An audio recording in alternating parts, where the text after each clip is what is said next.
Alright guys, we're back for another episode of SDS. Obviously you guys know we're in Doha, but today we've got a special guest with us, Rory Jennings. Let's go! Honoured to be here. Thank you so much for having me. It's good here, isn't it? It is good. Isn't it good? It is good. How long have you been here now?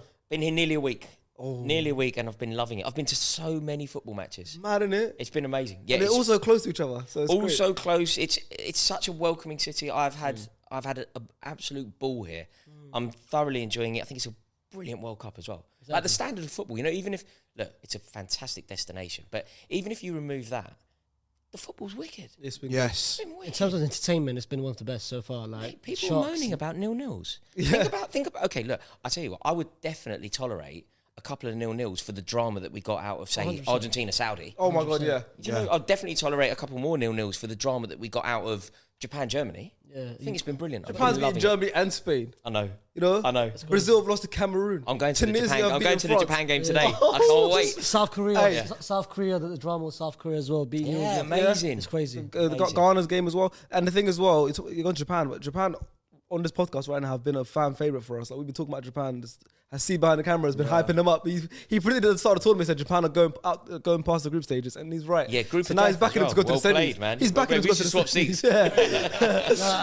That's his only good take so far. It's the only good Still one, better than me. We've had before we get into the England game, because that's what the first, as you can see by the title, it's about the England game. Have you seen Faisal's take at the start of the World Cup? If you haven't, it's all right. About Qatar, the national team, how they're going to be so good, so great, and then they finished with 0 points. He made a whole TikTok saying, "Guys, don't doubt Qatar. They're going to go past. They're going to go all. They're going to go far." With friends like these, Faisal, that's what you need. That's what you need. People highlighting it. Like you went bold. You made your conclusions. You analysed what you thought was there, and you concluded that it was going to go your way. I feel like at the same time it was part of. I mean, I'm here for a reason. Yeah. So I feel like it was chess. It was a chess move. Yeah, exactly. It was strategic. I like it. Yeah. All right, let's get into the England game, because we were all there at the England game, and it was 3-0 England. Great result. Before we get into the game, Rory, do you think that game was a delectable medley of football and splendour? Yes, Sharky! I was thinking, is that Rory? That's my favourite saying of all time. That is fantastic. I'm honoured to hear you say that. crazy. Yeah, it was. I mean, that was the distilled purification of a delectable medley of football and splendour. Absolutely. You know what I really did? I'm was. sorry to cut you off. You know what I did? When I first heard you, I was like, let me just translate what that actually means. Because I've got no It's idea. always a teaching lesson with Rory, man. I'm always like, Mate, I thought it was sensational yesterday against Senegal. I thought that we were so good. There was a few moments. There were moments just before we scored. Actually, there's probably like a 10-minute period where I thought Senegal were very good. Pickford, beautiful save. There was another gilt-edged chance that they missed. But apart from that, I think England were basically perfect. It was a really solid performance. And then, I mean, the only place to start really is just the brilliance of Jude Bellingham. Oh my word, what a player. He's just sensational, isn't he? He is truly sensational. He represents everything that I like about a footballer. You know, like the dream footballers over the years. Direct, powerful, aggressive, silky. There is no end to this fella's talent. And with him at the heart of this team, I'm beginning to believe that something very special could be happening. He's so good. The thing is, I think generally, since that Scholes, Lampard, Gerrard era, I think he's the best English midfielder we've seen. Yeah, I know. Already. It's so early, like isn't it? for England, I think he's phenomenal. In terms of raw talent, I think it's you're totally phenomenal. correct. Like, it's like he makes it happen every single time. And like you said, the aggression as well that you mentioned, doesn't get mentioned enough. Like, he's in there every time. I think Rooney said recently, because when Rooney was at Derby, he played against a 16-year-old Jude Bellingham when he was at Birmingham, and every time Bellingham would like go in for a challenge, he'd always leave something in. Really? Yeah, he'd always leave a foot in or something. Very He was 16 years old. important, though. It's Yeah, very at important. 16 years old, you know, and you can see him now, like he's 19, but he's got a body of a man, like a fully grown man. Absolutely. And like he's physical, he's aggressive, but on the ball, he's silky. Mate. And a lot of people forget he's 19. He's captain the Dortmund side. Yeah. In the Champions League, Champions League, scoring goals against City in the Champions League. It's crazy. That's why he's valued at 150 million, and that's why clubs like Liverpool, Madrid is desperate to trying to get him. Yeah, 14 at the last World Cup as well. So if you're 14 years old listening to this, who knows? It's crazy. Who knows He what the could be future the next holds? World Cup starting as well. Yeah. Imagine, that's what I'm saying. Imagine though, it's like, yeah, he was watching the last World Cup at 14 years old. Like, what's like year 9 or something like that? Yeah. It's mad. He wouldn't even be thinking, I'm playing at the next World Cup. No. That's not even like a thought that's come into his head. No. Well, him doing well comes down to what you predicted as well. Like 'cause when we met yesterday, you mentioned Henderson, and I feel like Henderson being in that team gave Jude the absolute freedom to attack the same way he's doing at Dortmund. I need you to keep talking. I need you to tell this story perfectly, otherwise I'm going to have to tell it. because you've brought it up, which I respect, but you've told it in a very delicate way, which isn't quite what happened, is it, Faisal? I had to just brush past it. You know what? I will let you do the talking for this one. Well, yesterday, obviously, we bumped into each other in the street, and it was a charming surprise to see you all there. And we were talking about the game. You know, obviously, we were anticipating the game that night. We're thinking, England, how's it going to go? And we were talking about our team, what we think the manager should do. And I just said, rather flippantly, but I just said, well, Henderson will start. Faisal, when he disagrees with your footballing opinion, took a step back, looked at me like I was weird, gave me the eyes. Sounds like Faisal. He went, what? I went, well, Henderson will start. He's like, I don't do that. Now I'm doing it because you didn't go there. Now I'm exaggerating. But yeah, he not only did he start Henderson, I thought he was. Look, if I were awarding man of the match, I'd probably give it to Jude Bellingham. But there's no way that Jordan Henderson isn't in consideration. Yeah, you could also give it to Jordan Henderson. I was saying it yesterday after the game when you asked me for my man of the match. Yeah. And I was like, I think it was Jordan Henderson. Regardless how good Jude Bellingham did. But I think for Jude Bellingham to play like that, he needed Henderson next to him. Yeah, for him to flourish, basically. Yeah, a lot of the stuff that Henderson was doing off the ball also, like, you know those moments, if you just watch Henderson when the ball's nowhere near him, he's the one in everyone's ear. He's the captain of the team. Of course. Exactly. He's the de facto captain. There was a moment in the first half where Henderson, he looked, because I don't think Saka was involved that much in the play. And I just had a quick look in that. He glanced. I think he told Saka, like, come back and I'll basically be the runner up the pitch. And then Saka dropped back and, of course, start collecting the ball. That shows, of course, it shows the leadership. Yeah. It shows understanding where one person is isolated. Let me get him involved in the game much more. Great. I mean, like I said, great selection, great prediction, great prediction to have him in. No, it was. I mean, and I think now, look, we'll come on to what the future holds for this England team. But I think it's amazing that we started this World Cup, and I imagine that if all of us were totally honest, if you three was completely honest, and I said to you before the World Cup, what was your team? I think nobody probably had Henderson in their starting lineup. Probably not starting. Whereas now, I can't see a world where he's left out. And you've just got to give him and his attitude and his application and his desire so much credit. He's got to start against France, surely. In my opinion. He's nearly first team. Is Gareth Southgate going to play a back four? Does he fit? Because that's the thing about Gareth Southgate. He fits why would you change it now, though? But you have to change it. When you're facing the best player in the world, you can arguably make a case. He's the best player in the world. Messi's not playing against England. I generally feel like England would be less scared to play Lionel Messi than they would Kylian Mbappe. Of course, Mbappe now poses more of a threat. You can make it very good. And Kyle Walker in the first half, he got beaten. He got done a bit. He got beaten like 2-3 times. Diallo had him. And that's by there was Diallo, and I think it was Ismaila Sarr as well. Yeah. Imagine now facing Kylian Mbappe. But he's faced Mbappe before at club level. And but I think this is different. And he's done well. I think this is different. It does feel slightly like winning a duel a couple of years ago. It doesn't necessarily mean that you win the duel today. Of course, I hope that you will. But to answer Star's question really quickly, you've got to keep the four at the back in my opinion. Don't pay too much respect. Certainly pay respect, but don't be fearful of France. We have to stick to what we're good at. I agree. So you would change. So you would change. So the whole tournament playing a back four. So you would now suddenly go to a back five. Just because it's France. It's a tactical. You got to keep playing the way you're playing. It's a tactical. You can't. I get that. You can be brave. In this tournament, you've seen the only way you can win games. Saudi Arabia throughout the whole campaign, they were very brave with a high defensive high line. But that's the reason why they're not in the World Cup no more. I get it. But Saudi Arabia. There's only so much you can have from Saudi. They don't have that quality of players. Have a quality system. But in a game where you're playing forward the back against arguably the best two electric wingers in the world, in the World Cup so far, you've got. I've got one question for you with this, right? This theory, everything you're saying, on some level, I do agree with, but I've got one problem, right? You want to go five at the back, so you want to bring in Trent and push Kyle Walker in, maybe? I'll put me personally. I would love to see Trent, but that's not happening. So it'll be Trippier. It'll be Trippier. Okay, so Walker moves in, Trippier moves out. Who are you sacrificing? That's the question. That's the question. Who do you sacrifice? The argument can either be made, you're sacrificing one of the midfielders, so either take out Henderson, which is the most obvious option, and of course drop in Jude. See the problem here. However, or you can be another brave option. Play Jude as a 10. rather than having. This is why not England manager. Hear me out. This is why like this is why not the manager. Face did want a midfield three of Phil Foden, who was it, Jude and thing yesterday. Yesterday, Rice. When you start talking about Henderson, prior to the tournament starting, that's what I would have said. But Henderson has made himself completely priceless and undroppable. The balance is better. So the thing is, it's not about just how many of the best players can fit into 111. It's not about that. It's about what's the best combination, what's the best balance of a team. I'm trying to be. We've seen now Rice, Henderson, and Bellingham is a better balance. But that works against Senegal, against Wales, but even against France.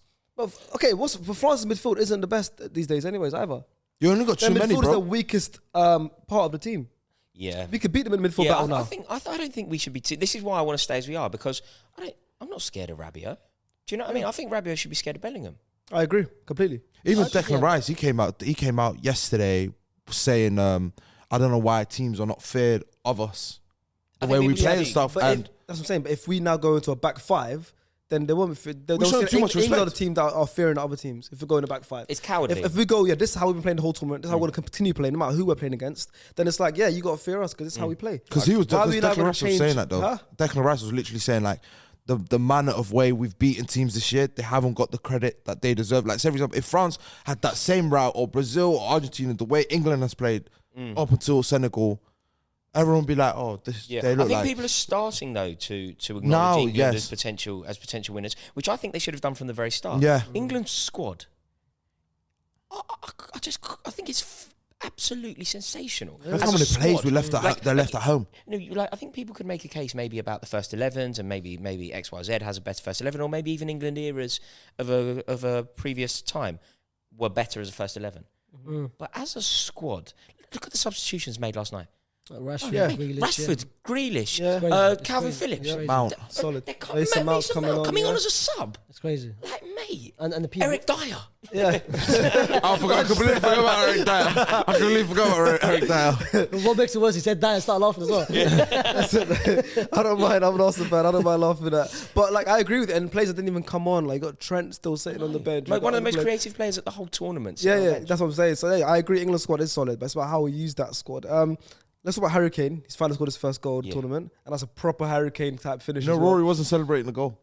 That's not me. I love Harry Kane. I'd say the same thing. I don't like loving Tottenham players, but I do love Harry Kane. Yeah, we're on the same boat then. I think it's great to have him off the mark because it is very important. I think some people are saying he does so much away from scoring goals that it doesn't matter that he doesn't score. And I do see where that logic is coming from, but I don't abide by it. I think we need our striker to score goals. If England win this World Cup, England don't win this World Cup without Harry Kane scoring goals. So it's great. Yeah, of course. Especially towards France won the World Cup without Giroud scoring a goal. It's a similar kind of thing. It's slightly different though because Giroud had Mbappe and Griezmann off him. But Harry Kane and Giroud, like Harry Kane's like all-time scorer kind of thing. Like Giroud, he's known as goals. Like Giroud is a very good goal scorer. He's a very good, but he's not a 30-40 man the way Harry Kane is. Giroud is like he's a scorer of great goals, but I would never think of Giroud as a great goal scorer. Yes, he's somebody who I rate very highly. Yeah, same. And that dinked finish. You seen the goal he scored yesterday? That dinked finish was. And that's not even his top 50 goals. That's how crazy. No, I know. That's mad. I know. He really is a scorer of great goals. He is. But I don't think. I mean, maybe this podcast, what I'm about to say now, is kind of going to contradict everything that we've done. Because I don't think we should talk about France, man. I don't think we should worry about France. Yeah, I agree with you. We shouldn't spend too long doing that. We should be very focused on the brilliance of our own squad. Yeah, I agree with you. Do you think? Why is that funny? Why'd you chuckle? I find. Why'd you chuckle? No, the thing is, it's just typical. It's just typical. Like we get happy after one performance. We get happy. Of course, we're now in the quarterfinals, but I don't think we know who we're facing. We're facing France. We're facing a very strong. Okay. Yeah. Okay. The draws have been pre-decided. But I think we're facing a very good French team, and I think we're getting gassed, and that's what we usually are. I think we are slightly. The thing is, we are slightly underestimating this French, how good this French team is. No one's underestimating. But I think if you want to win, if you want to win the whole thing, if you beat France, it's like Premier League. Yeah. Finish above City, you're probably going to win the league. It's like if you beat France. If you beat France, I think if we beat France, the winners of England France, I believe will be in the final of the tournament. I think we'll win it. Not even final. I think they'll win it. I think overcoming Brazil or Argentina is going to be very tough in a final. Argentina are not scary. Like if it's not Messi, it's like who do we face in the semis if we beat France? It'd be Spain. That side, probably is it Spain. Spain or Portugal? Probably Spain, Spain. Portugal, My guess is Switzerland, Spain. Morocco. One of them. Oh, you think Spain will get all of there? I think Spain. They'd have to beat Morocco and then Portugal or Switzerland. Would be their route. You think Portugal beat Switzerland? I think Portugal will beat Switzerland. Yeah. Granit Xhaka. Do you not think so? Granit Xhaka begs to differ. Yeah, he certainly does. But Switzerland Xhaka is terrifying. Switzerland Xhaka. I mean, they're a good team. They are a very good team. But I just think, look at the skill in that Portugal team. Bernardo Silva, João Felix. I know it's the names: Bruno Fernandes, Cristiano Ronaldo. I think Portugal will get through. But it's as you said as well, Rory, where you check the bench, they got Rafael Leao coming off the bench. Yeah. They got all these kind of players. I'm like, yeah, they're good. I'm like, oh my. But back to England, ran off the Senegal result. Did we think it was going to be that big of a win? Because I generally thought it was going to be a lot closer. Same. I predicted 2-1. I said 3-1. I was fuming, but see, England don't concede. We're in a very good situation because we score loads of goals and we don't concede, which is a good formula. I think in the Euros, up until the semis, didn't concede. Denmark, right? Yeah, the free kick, was it? Yeah. I think overall we probably, the result is what it should have been. I think England should be beating Senegal like that. England should be beating Wales like that. England should be. The only thing that scares me though is, you know, them little patches where Senegal had the ball and had them little half chances. I feel like decent teams will do a more better. ruthless team would have been winning 1-0 yesterday. And that ruthless team is who we're facing next. Yes. And that's why I'm not getting excited because bro, pre-game everyone knew that this is the matchup that everyone was waiting for before the tournament started. We had an easy group. Let's be honest. And Senegal without Mane was never going to trouble us. Now we're facing a French side with Mbappe, Ousmane Dembele, and Giroud. This is going to be different. This is what I agree with. Yeah. Everything Faisal said there is totally bang. I think Dembele is the real threat. Hey, against Shaw. I think he's the main threat. And Griezmann's having a brilliant tournament. Unbelievable. Griezmann is having a brilliant tournament. Olivier Giroud, obviously he isn't the player of Benzema. I mean, it's not even worth me saying that. Of course he isn't. But he does bring something that lends itself to the like overall function of France. So the easiest thing to say here is I don't think England beat France. You don't think so? I desperately hope England beat France, and I actually think England should beat France. I think we have a better squad. I think England could beat France, yeah. That's very different wording. Sharky, you're trying to be clever there. They're very different wording. I think Arsenal could win the league. Yeah. I could marry Pamela Anderson. But no, literally, like I genuinely think I think I'm the most confident going into this game than all of you guys. Maybe I'm the only one in an English shirt as well. But I genuinely think we can go toe to toe with France. You know what? Especially now, the French team in the last World Cup was a lot stronger than this French team. But you know what? But this one just look a lot more dangerous. They look so dangerous. You know one matchup. So I'm sorry. You know one matchup where no one's looking for is that you know how Saka for the past 4 games has had that freedom, attacking freedom. This game he has to drop back because Theo Hernandez coming on the left hand side is dangerous. Yeah, like Saka needs with Mbappe there as well. With Mbappe, that defensive contribution that Saka needs to be made. He could do that though. Exactly, but the last 4 games he's had that a bit. See, this is the worry as well. Do you know where they're strong? Sometimes you can win games because your strength is their weakness. So, for example, you know when we beat Iran in that first game, the reason that it was so free scoring is because their fullbacks weren't great and our wingers were on fire.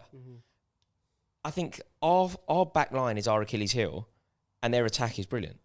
Yeah, that's why I'm struggling because you think Dembele up against Shaw. How confident are you there? No. And then you think Giroud up against Maguire. How confident are you there?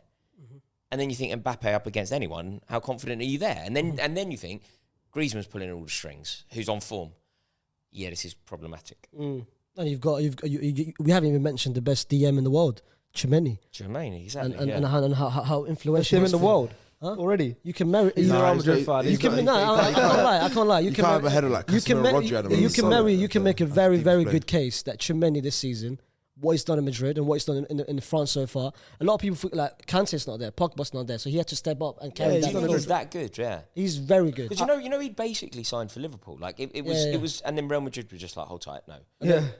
But I think so. Do you think he's good enough? You know, Liverpool's shaky start to the season was partly because they had a combination of Milner and Elliott and whatever. Do you think it would have been a very different story for Liverpool? I do. I spoke to a lot of Liverpool fans that if Tchouaméni was in the Liverpool team, Liverpool will be in the mix of Arsenal City right now. Really? Chimini would have done that because take out Chimini, you've got Fabinho who's finished. Yeah. He's slow. He's slowing down. He's run ragged. He's busy. Yeah, Liverpool played every game last season. Yeah. And for Fabinho's legs are just going expired. Chimini's 22 years old, fresh. You know what I mean? Like he would have definitely. I think that's where England should win the game in midfield. I think every game that we've watched, besides I would say Tyler Adams, Yunus Musa, and Weston McKennie that played better than the England midfield. That's actually a sleeper. Good midfield. Like, I like other that than midfield that, a lot. every other game when we've dominated midfield, it's a really good point, but it's a worrying point. You're completely correct, but it's worrying that because we're up against we got dominated there really. Like we should. But to be fair, Pulisic was the best player on the pitch at that night. That's troubling because he doesn't get in the French team. Yeah, I was saying that he doesn't get in our team, so that's what I'm saying. Does he get into the England team? But so that was a roundup about the England-Senegal game. Great result, 3-0 as well, which is we're starting to show that England can be ruthless. 6-2 win at the start of the tournament, 3-0 win here, 3-0 against was it 3-0 against Wales? 3-0 against Wales. So like so many players that scored 3+ for England, right? That's what I'm saying. So beautiful crafted goals. That's what I'm saying. So it's like now England has shown they can be ruthless. Obviously, one game was 0-0 against USA, but now we've got France. Yeah. Now it's getting hold his position. The business Foden. I would play in his position. I thought Foden was another contender for man of the match. Unbelievable. That assist to Saka as well. Unbelievable. Amazing. Unbelievable. And that goal in the first half where that was it the back heel that he made to Kane to start it all off. Yes, to start off that back heel to Kane, where then Kane, of course, that free. And then it was the assist for Kane's goal, wasn't it? I mean, Jude Bellingham deserves an awful lot of credit for that goal, but the assist was Foden's. Yeah, it's amazing. It's such he got 2 assists last night, didn't he? Yeah. Look at that. But yes, so before we end this one, would you guys start the same team against France that started against Senegal? I would start the exact same team. Yes. I know someone mentioned 5 at the back. Who was that? Me. You play 5. I'm starting 5. I'm not starting 4 against France. Put the extra defender in there. Who's dropped? This is the important question. What midfield are you dropping? Midfield has to go. I'm sorry, Rory. I have to do this to you. I'm very sorry. But as good as he was in yesterday, Henderson has to be dropped. Wild. And who bringing in? Huh? Eric Dyer? I'm bringing in Trippier. Me personally, I would love Trent, but Southgate's not going to do that. Walker as the centre back. Walker moves in. All right. What about you? Keep the same team? I'll swap Foden for Rashford and just go pure pace. Drop Foden? Yeah. Steve, it's been a pleasure. Sorry, all right, that's sorry, get Cab out of here. I love Foden myself, but just that pace that Rashford offers, hit him on the count. You know the way like the Dembele and the Mbappe's. I think we could do this. Huh? You wouldn't drop Saka? Nah, I wouldn't drop Saka. I think Saka going at Theo Hernandez. Theo Hernandez doesn't like coming onto his right foot, and I think Saka's as dangerous as Foden is coming onto his left. All right. What about you, Sharks? You can't I'll sit on the fence. No, I'll play the same team. I'll start the same team. Yeah, I'll start the same team. I think. But I think Foden was on ruthless result like this. I think the same team, the balance of midfield that we have in this midfield could beat France's midfield. And I think games are won and lost in the middle of the park. So I think I'll start the same team. We just need that direct wingers. That's how I feel about the game. As in like players that can easily beat them 1-on-1. And I think Foden's very good. He's got arguably probably the best feet on that pitch.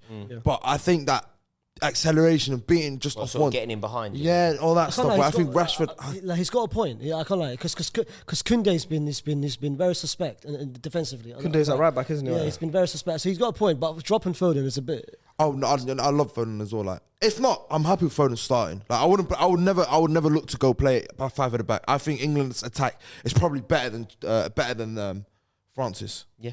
Going forward, like I think, like England's attack is better than France. Yeah, like I'd like you've got Dembele and Mbappe. No, I'm saying as a whole. If you look as a whole, like I think Kane, Saka, and Foden are better than Mbappe, Dembele, and Giroud. Me personally, I agree with you.